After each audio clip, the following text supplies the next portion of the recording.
네, YTN이 전 세계 해외 방송을 시작한 지 20년이 됐습니다. 위성에 이어 인터넷과 OTT로도 플랫폼을 확대한 YTN은 재외동포 콘텐츠 제작을 통해 동포 사회와 고국을 연결하는 미디어 플랫폼 역할을 해왔습니다. 특히 재외동포청 설립을 앞두고 동포들의 역량을 모으고 한국인 정체성을 강화하는 미디어로서 YTN의 해외 방송 역할과 중요성이 어느 때보다 커지고 있습니다. 김경아 기자입니다.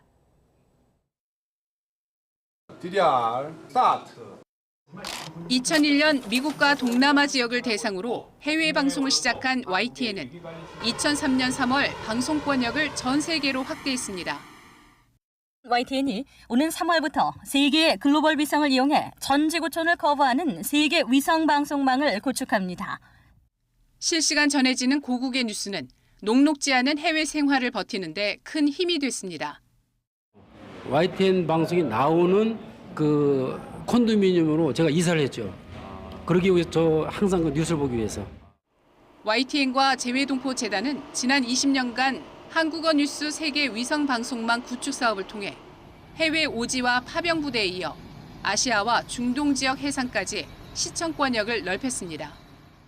외양 하는 중에도 YTN을 통해서 고국의 뉴스를 실시간으로 24시간 시청할 수 있어서 세계의 위성을 통해 전 세계로 송출되는 YTN은 해외 시청자가 위성 안테나 등 수신 장비를 이용해 직접 볼 수도 있지만 주로 위성 방송 신호를 수신한 해외 플랫폼사가 위성 TV나 케이블 TV, IPTV로 재전송하는 방식을 통해 시청하고 있습니다.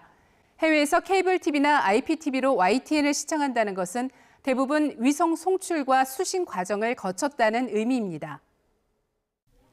YTN은 위성과 함께 IT 기반 시설이 잘 갖춰진 곳은 인터넷으로 전송하는 등 상호 보안 방식을 병행하고 있습니다.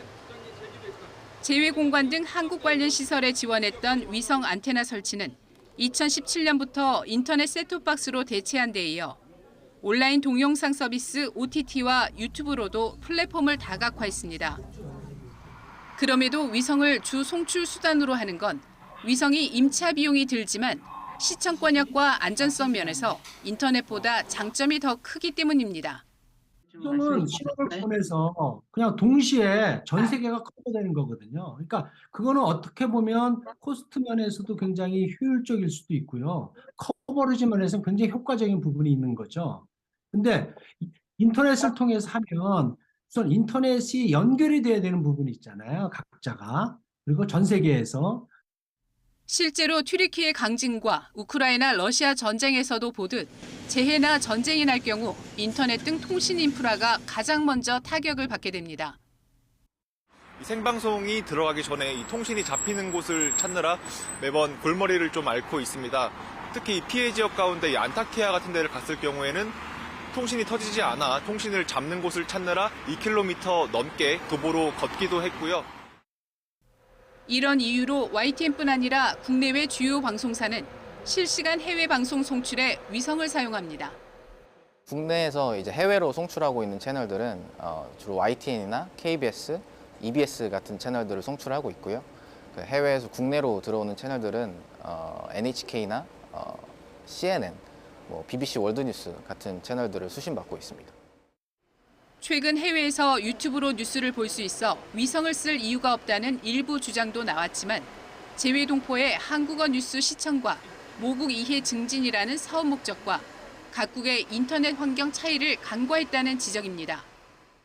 모국의 다양한 매체를 접하게 되고 더군다나 그것이 자신의 여러 가지 이익에 도움이 되게 될 경우에는 소위 정체성을 재발견하게 됩니다. 또 실시간으로 한국에서 어떤 일이 일어나고 있는지도 알고 싶어하는 많은 분들이 있습니다.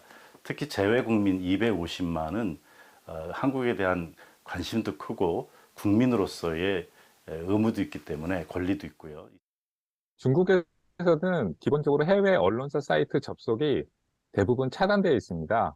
VPN으로 연결하면 그 속도가 조금 떨어지기 때문에 중간에 끊긴다든지 아니면 접속이 인위적으로 차단이 돼서 인터넷 상황이 좋은 국내에서조차 지난해 우리 국민은 뉴스나 시사 정보를 TV를 통해 가장 많이 접한 것으로 나타났습니다. 유튜브 등 온라인 동영상 플랫폼을 통한 뉴스 이용은 TV의 10분의 1 수준이었습니다. 재외동포들의 뉴스 주 이용 경로 역시 크게 다르지 않음을 짐작할 수 있는 대목입니다. 특히 50대 이상 연령에서 그런 경향이 더욱 뚜렷하게 나타나고 있고요. 유튜브로 대표되는 온라인 동영상 플랫폼의 경우는 미디어 이용률은 높은 반면에 뉴스 이용률은 상대적으로 낮게 나타나서 아직까지 뉴스 이용의 창구로는 자리 잡지 못한 것으로 보입니다. 유튜브 구독자 381만 명으로 국내 언론사 1위인 YTN이 인터넷 시대에 위성방송을 유지하는 건 위성을 통해서만 한국어 뉴스를 볼 수 있는 해외 시청자들이 있기 때문입니다. 한국 사람들이 YTN으로 세계 뉴스를 다 보고 국내 뉴스 할 거 본다. 현지인도 그렇게 인식하고 있습니다. 알고 있고. 근데 그 중국 방송이나 뭐 필리핀 아무도 들어오지 못하고 있죠. 유일하게 한국 방송 YTN이 그래도 얼마나 자랑스럽습니까? YTN은 지난 20년간 해외 플랫폼 확장과 함께 해외 리포터들과 협업해 한 해 수백 편의 한인사회 보도물을 제작하고 있습니다. 국내 처음으로 재외동포 뉴스 영역을 개척하고 고도화된 콘텐츠 제작을 통해 동포사회 네트워크 형성과 글로벌 리더로의 성장을 지원해온 YTN.